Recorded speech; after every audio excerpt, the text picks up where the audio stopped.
नमस्कार दोस्तों, मैं गोलू चौधरी। लालू राबड़ी 1990 दशक का बिहार और आज की डेट का जेडीयू और बीजेपी का बिहार के बीच कंपेयर करते हैं, चाहे वो education, health, crime, road infrastructure जैसे सभी सेक्टर में। 1990 से ईयर 2025 तक बिहार का विधानसभा जनरल इलेक्शन में कब, कौन और कैसे मुख्यमंत्री बना। 2011 सेंसस के अनुसार बिहार का पॉपुलेशन को देख लेते हैं, चाहे वो कास्ट बेस्ड हो या रिलीजियस बेस्ड। और हाँ, सेंट्रल गवर्नमेंट द्वारा दी गई बिहार का अपकमिंग मेगा प्रोजेक्ट को भी देख लेते हैं। इस वीडियो में मैं अपने मन से कुछ भी नहीं बोलूँगा, वेरिफिकेशन के तौर पे डिस्क्रिप्शन में दिए गए सोर्स और लिंक को आप पढ़ सकते हैं। इस वीडियो में आगे बढ़ने से पहले बिहार के बारे में कुछ समझ लेते हैं। बिहार को समझने से पहले इस फिगर से बिहार का ज्योग्राफी को समझ लेते हैं।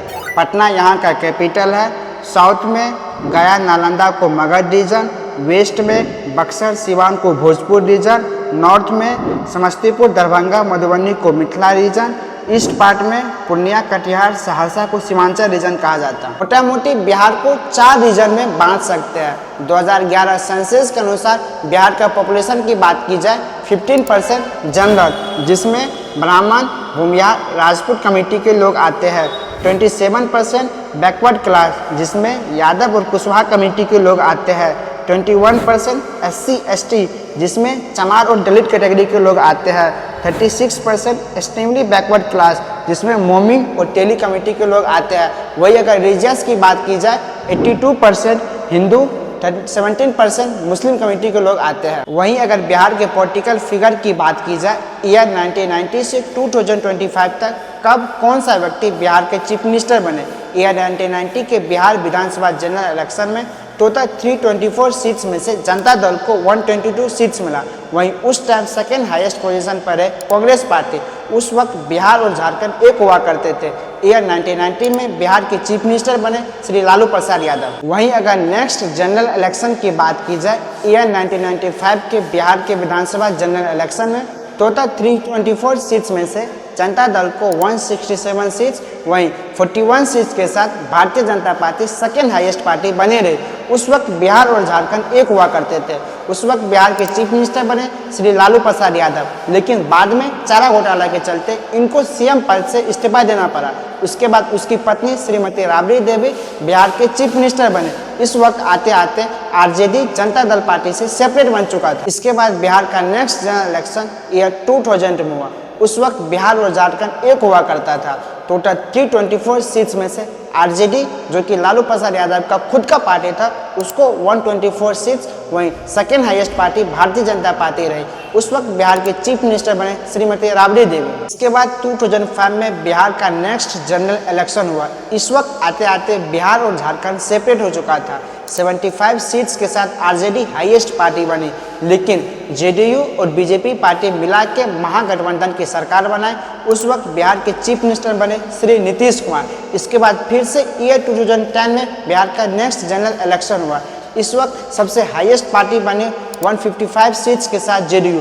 फिर से नीतीश कुमार बिहार के चीफ मिनिस्टर बने। इसके बाद बिहार का नेक्स्ट जनरल इलेक्शन हुआ ईयर 2015 में। इस वक्त आरजेडी 18 सीट्स के साथ हाईएस्ट पार्टी वाली बनी। उसके बाद सेकेंड हाईएस्ट जेडीयू, जिसको 71 सीट्स मिला। इस वक्त आरजेडी और जेडीयू ने मिलकर महागठबंधन की सरकार बनाई। इसके बाद बिहार का नेक्स्ट जनरल इलेक्शन हुआ ईयर 2020 में। इस बार आरजेडी 75 सीट्स के साथ हाईएस्ट पार्टी वाली बनी। Second highest Bharatiya Janata party, जिनको 74 सीट्स मिला। लेकिन इस बार जेडीयू और बीजेपी ने मिलकर महागठबंधन की सरकार बनाई। फिर से चीफ मिनिस्टर बने नीतीश कुमार। मोटा मोटी तौर पर देखा जाए ईयर 1990 से 2005 तक लालू और राबड़ी देवी का शासनकाल रहा। इसके बाद 2005 से 2025 तक जेडीयू और बीजेपी ने मिलकर नीतीश कुमार का शासनकाल रहा। ये तो रहा बिहार का geography, political figure, year 2011 census के अनुसार पॉपुलेशन।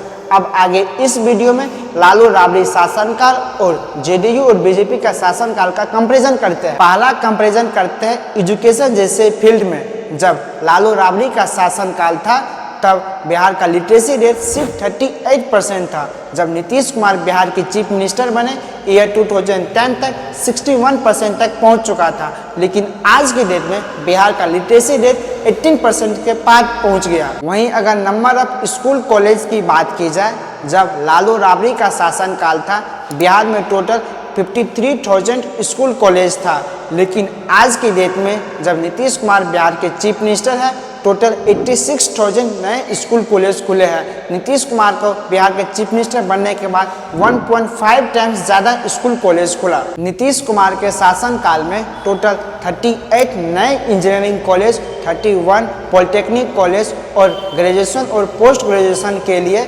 20 स्टेट यूनिवर्सिटी और 7 सेंट्रल यूनिवर्सिटी खोले गए। आप खुद ही देख रहे होंगे एजुकेशन जैसे फील्ड में दोनों गवर्नमेंट के बीच कितना बड़ा जंप है। हाल ही में मोदी जी की सरकार ने 12th पास स्टूडेंट को हायर स्टडी के लिए लोन के लिए 0% इंटरेस्ट रेट पर माफ कर दिया। वहीं अगर क्राइम में मर्डर्स और किडनैपिंग का कंपेयर किया जाए, लालू राबड़ी का 10 साल का टेन्योर में टोटल 32,000 से प्लस किडनैपिंग किए गए, यानी कि पर डे 6 किडनैपिंग किए जा रहे थे। मर्डर्स की बात किया जाए तो 10 साल का टेन्योर में 20,000 से प्लस मर्डर किए गए, यानी कि हर दिन 5 से ज़्यादा मर्डर और 6 से ज़्यादा किडनैप किए जा रहे थे, क्योंकि उस टाइम बिहार को कोई कॉन्स्टिट्यूशन नहीं बल्कि गुंडे माफिया चला रहे थे। हालत तो उस वक्त बद से बदतर हो गई थी। फिर उसके बाद ईयर 2005 में जब गवर्नमेंट चेंज हुआ, नीतीश कुमार बिहार के सीएम बने, इसके बाद 21% किडनैपिंग मर्डर्स कम हो गए। सिर्फ ईयर 2010 में 50,000 से प्लस क्रिमिनल्स को सजा दिलवाई।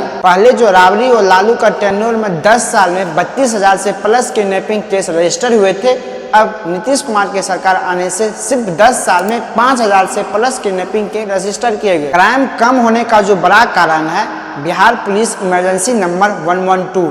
बेसिकली ये नंबर बिहार गवर्नमेंट द्वारा डिक्लेयर किया गया है।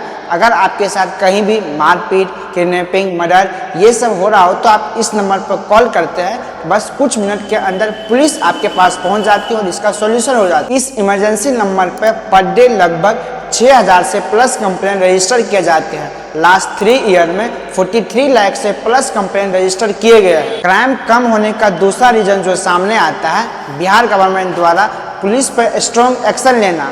हाल ही में इन्वेस्टिगेशन में 85 से प्लस पुलिसमैन अरेस्ट किए गए, यहाँ तक कि 2 IAS ऑफिसर को भी सस्पेंड किया गया। वहीं अगर दोनों गवर्नमेंट के बीच GDP और बजट का कंपेयर किया जाए तो जब से नीतीश कुमार का गवर्नमेंट आया है GDP में 7 गुना टाइम्स का मुनाफा हुआ, ओवरऑल बजट में भी 8 गुना टाइम्स का मुनाफा हुआ है। जो पहले लालू राबड़ी के समय बिहार का टोटल बजट 23,000 करोड़ था, आज की डेट में बिहार का टोटल बजट 2 लाख करोड़ से प्लस का है। जैसे कि आप इस रिपोर्ट में भी देख रहे होंगे, साल 2004-05 तक बिहार का बजट सिर्फ 1% का था। फिर उसके बाद 2010-11 तक आते आते ये बजट दोगुना हो गया और 2% हो गया, और आज की डेट में ये बजट 6 टाइम्स तक पहुंच गया है। किसी भी राज्य का GDP तभी ग्रो करता है जब उसका टोटल बजट सही जगह इन्वेस्टमेंट किया जाता है।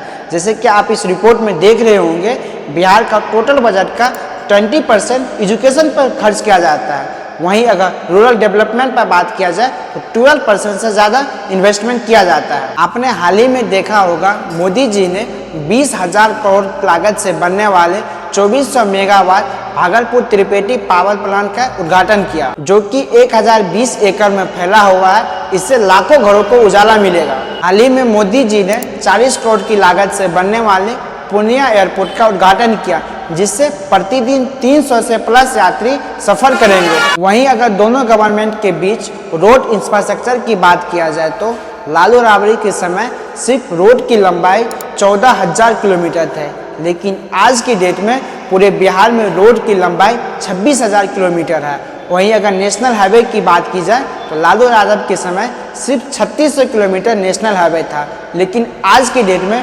6400 किलोमीटर नेशनल हाईवे फैला हुआ है। आपने हाल ही में देखा होगा बिहार में रोड कनेक्टिविटी को मजबूत करने के लिए लोकसभा बजट में 2 नेशनल हाईवे को पास किया गया। पहला पटना पूर्णिया, जो कि 18,000 से प्लस करोड़ की लागत से बनने वाला है। दूसरा 22,000 करोड़ की लागत से बनने वाला Bhagalpur Buxar national highway express. आपको दोनों गवर्नमेंट के बीच कंपेयर करके पता चल ही गया होगा किस गवर्नमेंट ने बिहार के लिए कितना काम किया है। इतनी इन्फॉर्मेशन के साथ आज का ये वीडियो समाप्त करते हैं, मिलते हैं फिर किसी वीडियो।